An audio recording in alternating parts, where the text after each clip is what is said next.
નમસ્કાર વિદ્યાર્થી મિત્રો, આપ સર્વે વિદ્યાર્થી મિત્રોનું એવરીવન ભરતી યુટ્યુબ ચેનલમાં સ્વાગત છે.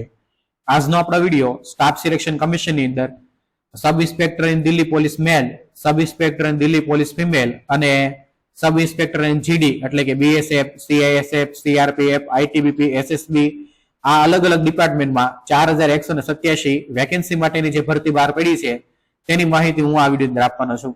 માટે આ વિડીયોને જો તમે લાઈક ન કરેલો હોય તો વિડીયોને કરી દેજો લાઈક, અને આ ચેનલ અંદર નવા હોય અને આવા જ ઉપયોગી વિડીયો મેળવવા માંગતા હોય તો આ ચેનલને કરી દેજો સબસ્ક્રાઇબ. તો વિદ્યાર્થી મિત્રો, આની માટેની જે ટોટલ વેકેન્સી આપણે આવેલી છે તે 4187 વેકેન્સી આવેલી છે, જેની અંદર આપણે વાત કરીએ તો આપણે જે છે ટોટલ 125 સબ ઇન્સ્પેક્ટર મેલ, સબ ઇન્સ્પેક્ટર ફિમેલ 61 અને 4001 એ જે છે આપણે જીડી અંદર ભરતી આવેલી છે, જેની અંદર બીએસએફ ની અંદર 892 જગ્યા, સીઆઈએસએફ ની અંદર 1597 જગ્યા, સીઆરપીએફ ની અંદર 1172, આઈટીબીપી ની અંદર 278 અને એસએસબી ની અંદર 62, એમ ટોટલ 4187 વેકેન્સી માટેની આ ભરતી બહાર પડેલી છે. વાત કરીએ વિદ્યાર્થી મિત્રો આપણે કે આ એજ્યુકેશન ક્વોલિફિકેશનની, તો વિદ્યાર્થી મિત્રો આની માટે જે દિલ્હી એસઆઈ માટેની જે ભરતી છે તેની માટેનું જે ક્વોલિફિકેશન છે તે બેચલર્સ ડિગ્રી એટલે કે ગ્રેજ્યુએશન વિથ ડ્રાઇવિંગ લાયસન્સ આવશે. અને બીજી એ સિવાયની જેટલી પણ પોસ્ટ છે એ પોસ્ટની અંદર તમે કોઈ પણ સ્ટ્રીમ સાથે તમે ગ્રેજ્યુએશન કરેલું છે તો તમે આની માટેના ફોર્મ ભરી શકો છો. આ જે તમારું એજ્યુકેશન ક્વોલિફિકેશન છે તે 1/8/2004 પ્રમાણે વેલિડ ગણવામાં આવશે. વાત કરીએ વિદ્યાર્થી મિત્રો અગત્યની તારીખની, તો આની માટેના ફોર્મ ભરવાના શરૂ થઈ જશે 4/3/2024 થી અને ફોર્મ પૂરા થવાના છે 28/3/2024 સુધી. જો ફોર્મ ની અંદર કોઈ પણ ફીસ ભરવાની બાકી હોય તો તમે 29/3/2024 સુધીમાં તમે આની માટેની ફીસ ભરી શકો છો. ફોર્મ ની અંદર કોઈ સુધારો વધારો રહી ગયો હોય અને સુધારા વધારો કરવા માંગતા હોય તો 30/3/2024 થી 31/3/2024 સુધીમાં તમે સુધારો વધારો કરી શકો છો. આની માટેની જે એક્ઝામ છે તે 9, 10, 13 મે 2024 સુધીમાં યોજવામાં આવશે. આ સંભવિત છે. વાત કરીએ વિદ્યાર્થી મિત્રો ઉંમર મર્યાદાની, તો વિદ્યાર્થી મિત્રો આની માટેની જે ઉંમર મર્યાદા છે તે 1/8/2024 પ્રમાણે રહેશે અને ઓછામાં ઓછા 20 વર્ષ અને મેક્સિમમ 25 વર્ષ રહેશે. જેની અંદર તમારી જે જન્મ તારીખ છે તે 2/8/1999 થી 1/8/2004 ની વચ્ચે હોવી જોઈએ. જો તમે એસસી અને એસટી માં આવતા હોય તો તમને 5 વર્ષની છૂટછાટ મળશે. જો તમે ઓબીસી માં આવતા હોય તો તમને 3 વર્ષની છૂટછાટ મળશે અને એક્સપ્રેસમેન ને જે છે આની માટે 3 વર્ષની છૂટછાટ મળવા પાત્ર છે. વાત કરીએ ફીસની, તો વિદ્યાર્થી મિત્રો આની માટે ફીસ જોઈશે તે 100 રૂપિયા ફીસ રાખેલી છે, જેની અંદર ગર્લ્સ એટલે કે બહેનો માટે તેમજ એસસી એસટી અને એક્સ સર્વિસમેન અને ફિઝિકલ હેન્ડીકેપે કોઈ પણ પ્રકારની ફીસ ભરવાની નથી.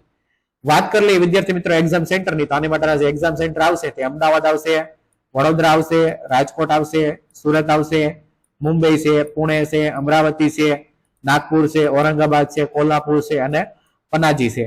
બરાબર, તો આટલા છે એક્ઝામ સેન્ટર છે જેની અંદર આપણા ગુજરાતના 2 થી 3 આપણને એક્ઝામ સેન્ટર અંદર જોવા મળશે.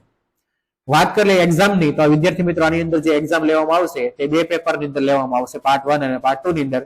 જેની અંદર પાર્ટ 1 જે છે તેની અંદર તમને જનરલ ઇન્ટેલિજન્સ અને રીઝનિંગ પૂછવામાં આવશે, જેમાં 50 પ્રશ્ન અને 50 માર્ક હશે. પછી general knowledge and general awareness જે 50 ક્વેશ્ચન હશે અને 50 માર્ક તેના હશે. કોમ્પિટિટિવ એપ્ટિટ્યુડ છે તે 50 માર્કનું હશે અને 50 ક્વેશ્ચન હશે. ઇંગ્લિશ વર્બ છે, ઇંગ્લિશ કમ્પ્રેશન છે જે 50 માર્કનું હશે અને 50 માર્ક હશે અને આની માટેનો તમને 2 કલાકનો સમય મળશે. એ સિવાયનું જે ઇંગ્લિશ લેંગ્વેજ અને ઇંગ્લિશ ગ્રામર છે તે તમને 200 ક્વેશ્ચન હશે, 200 માર્કના હશે અને 2 કલાકનો ટાઈમ મળશે. આમ તમને 2 પેપર આની અંદર એક્ઝામનો સિલેબસ આવશે. વાત કરીએ એનસીસી ના માર્કની, તો જેની પાસે એનસીસી નું સી સર્ટિફિકેટ હશે તેને 10 માર્ક મળવા પાત્ર છે. જેની પાસે એનસીસી નું બી સર્ટિફિકેટ છે તેને 6 માર્ક મળશે અને જેની પાસે એનસીસી નું એ સર્ટિફિકેટ છે તેને 4 માર્ક મળવા પાત્ર છે. વાત કરીએ વિદ્યાર્થી મિત્રો ફિઝિકલ ચેલેન્જની, ફિઝિકલ ટેસ્ટની, તો આની અંદર જે હાઈટ આવશે તે મેલ માટે આવશે 170, પછી છાતી આવશે તે પુલાવા વગર 85 અને પુલાવા વગર 80 અને પુલાવીને 85. વાત કરીએ આપણે વિદ્યાર્થી મિત્રો કે જો કોઈ પણ કેન્ડિડેટ જે શું કહેવાય કે ગોરખા હોય, હિમાચલ પ્રદેશથી આવતા હોય, મરાઠાસ હોય, કાશ્મીરથી આવતા હોય તો તેની હાઈટ 165 રહેશે. પછી તેની જે છાતી છે તે 80 અને 85 રહેશે. જો કોઈ એસસી અને એસટી માંથી આવતું હોય છે તો તેની હાઈટ રહેશે તે 162 રહેશે, ફુલાવા વગર 77 અને ફુલાવીને 82. ફિમેલ કેન્ડિડેટને જે હાઈટ રહેશે તે 157 રહેશે. ફિમેલ કેન્ડિડેટ જો કોઈ જમ્મુ કાશ્મીરમાંથી આવતા હશે તો 155, અને ફિમેલ કેન્ડિડેટ જો SC ને ST માંથી હશે તો 154 હાઈટ રહેશે. તો આ તે આપણે ફિઝિકલ સ્ટાન્ડર્ડ.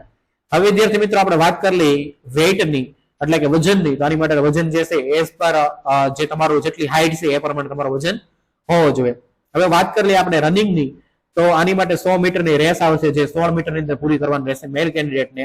પછી 1.6 કિલોમીટરની રેસ આવશે જે તમારે 6.5 મિનિટમાં પૂરી કરવાની રહેશે. લોંગ જમ્પ આવશે 3.5 મીટરનો જે તમને 3 ચાન્સની અંદર તમારે પૂરો કરવાનો રહેશે. હાઈ જમ્પ આવશે જે 1.2 મીટરનો આવશે જે તમારે 3 ચાન્સની અંદર પૂરો કરવાનો આવશે.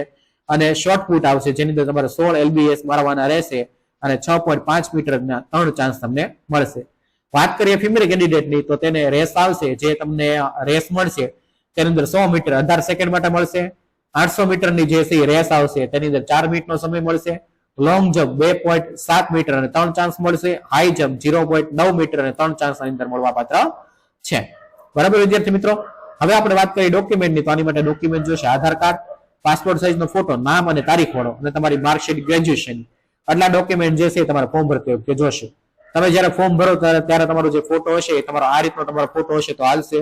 જો તમારો ફોટો એક્સ્ટ્રા કલર વાળો હશે અથવા તો બહુ પાસેથી હશે અથવા તો બ્લર ફોટો હશે કે બ્લર ની અંદર આટલા પ્રકારના હશે તો તમારો જે ફોટો જે છે તે હાલશે નહીં.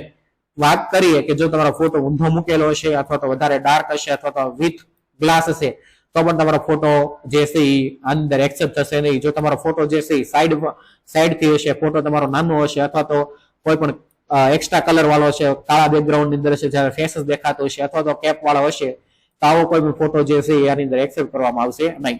આઈ હોપ તમને જે છે બધી માહિતીનો ખ્યાલ આવી ગયો હશે. જો તમને બીજો કોઈ પણ ડાઉટ હોય તો મારો વોટ્સઅપ નંબર હું તમને અહીં લખી દઉં છું. મારો વોટ્સઅપ નંબર છે 9313413113.